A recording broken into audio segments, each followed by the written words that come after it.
Okay, now we will talk about the neonatal skull, or simply the skull at birth. Okay, first of all, you should know, suppose this is the superior view of the skull. Okay, this is the frontal bone. Here is a metopic suture, you know, and here somewhere is the coronal suture. This is the coronal suture. This is the sagittal suture. Here is the lambdoid suture. Okay.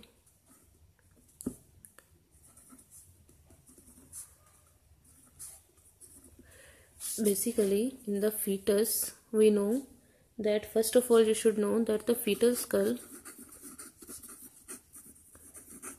it is approximately in the in the fetal skull, the face part is just 1/8 of total, whereas in adults it is half of the total skull.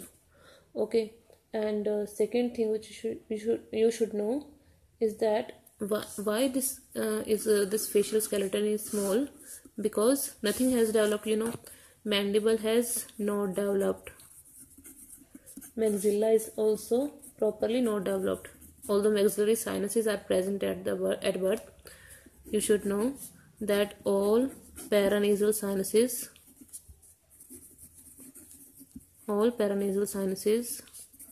are rudimentary at birth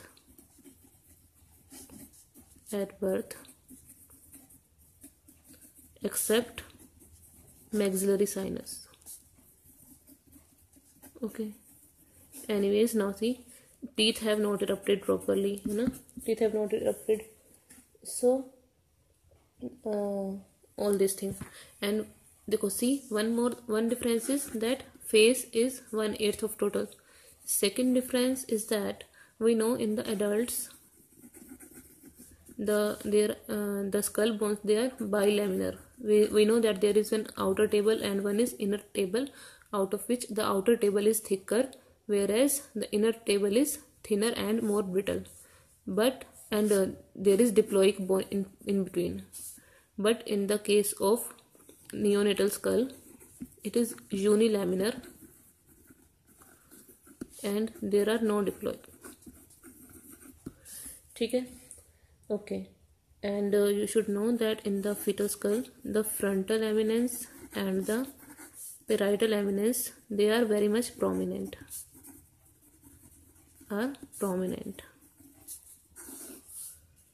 Okay, and the biparietal diameter, which is somewhere here, this is the parietal bone, this is frontal bone, this is the metopic suture, this is coronal suture, this is sagittal suture, this is lambdoid suture.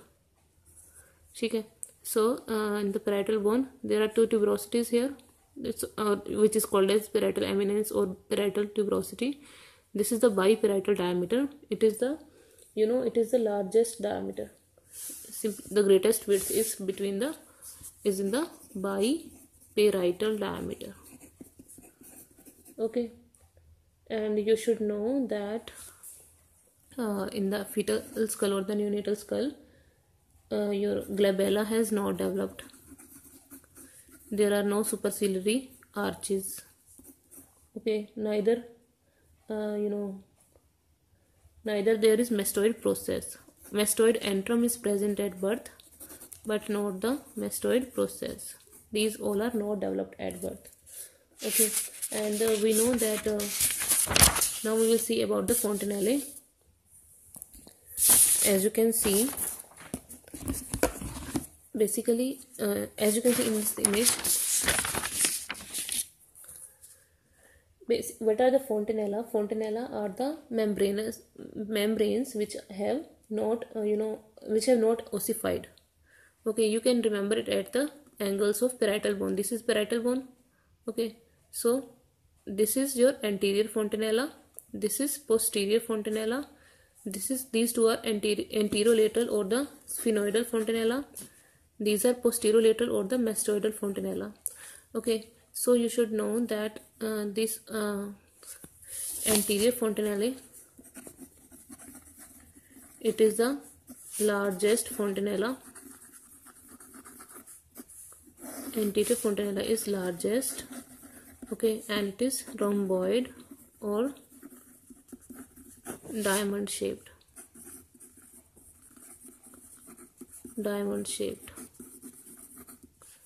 Okay, as you can see here.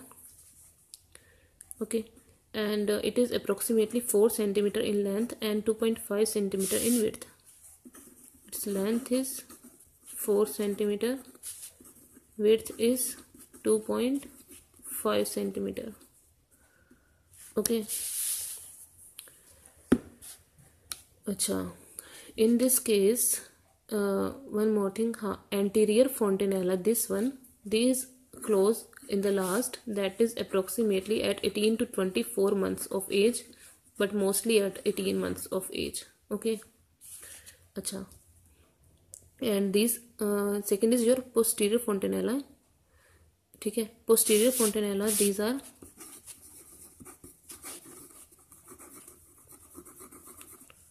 triangular in shape. Okay, and they fuse by the age of 2 to 3 months of age. Okay, and one more thing, where the anterior fontanella, they get fused, the central point of that is called as bregma. Okay, similarly, where the posterior fontanella they get fused, this is called as the lambda. Okay, now keep in mind that the posterior fontanelle as well as the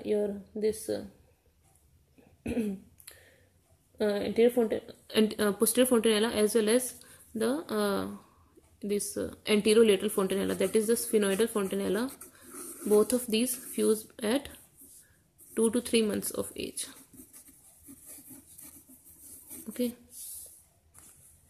Okay, now see this at the time of birth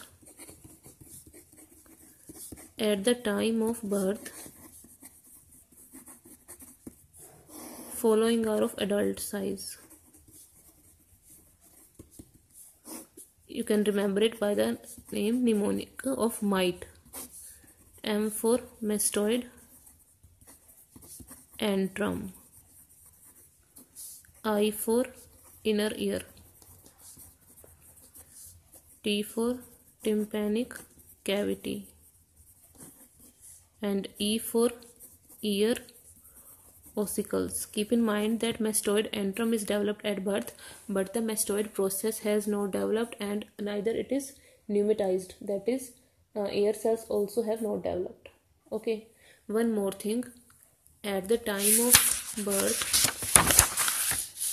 the external acoustic meatus, it is short, straight and completely cartilaginous.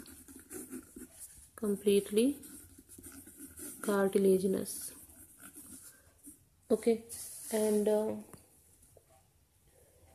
at the time of birth the orbits they appear very large. Okay, and at the time of delivery we know one part sometimes it gets edematous because of interference with venous output. This is called as the caput succeedium. Okay, or sometimes skull it gets compressed in one plane and increased in another plane.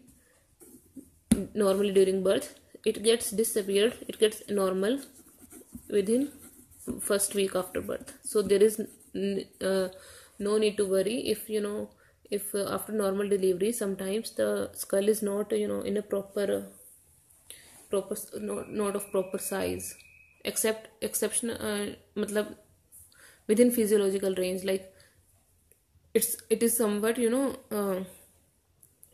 disorganized. It is elongated in one plane and smaller in or compressed in another plane.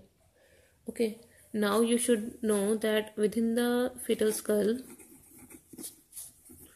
the growth of growth of the cranial part, or simply you can say growth of neurocranium, it is mainly dependent on the cerebral growth, whereas the growth of viscerocranium or the facial skeleton, it mainly dependent on the development of teeth and the muscles of mastication. Okay, so this is this is the postnatal growth what I am talking about, and earlier I have told about the skull at birth. Okay, next thing which you should know is that one more thing had left. I had told that suppose this is the skull. Okay, this is anterior fontanella, this is posterior fontanella.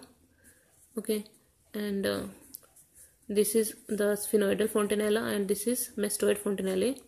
Anterior I have told 18 to 24 months of age. Posterior fontanella and sphenoidal fontanella 2 to 3 months of age.